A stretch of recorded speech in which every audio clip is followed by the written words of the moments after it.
Sementara itu, saudara, pemerintah telah memperbolehkan masyarakat untuk melakukan mudik tahun ini. Namun, syaratnya telah melakukan vaksinisasi lengkap, yaitu vaksinisasi 2 dan booster.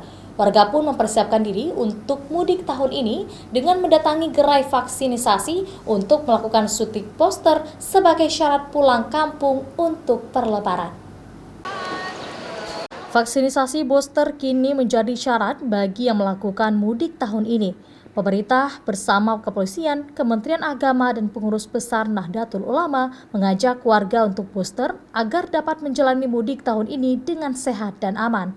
Vaksinisasi booster untuk warga ini dibuka di gerai vaksin yang ada di gerai vaksin kepolisian, seluruh kantor Kemenak, dan seluruh kantor cabang pengurus besar Nahdlatul Ulama yang ada di Aceh.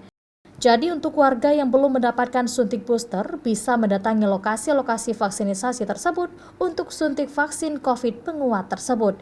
Warga pun menyambut baik adanya gerai vaksin booster di banyak lokasi tersebut. Ya, tentu kami pikirnya karena sudah vaksin 1-2, itu harus dituntaskan ketiga ke boosternya.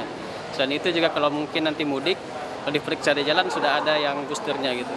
Iya, sudah memang program untuk booster. Kebetulan kesempatannya juga belum ada yang pas. Kalau di kantor ada edaran untuk ikut booster, kita ikuti saja, sekali jalan maksudnya.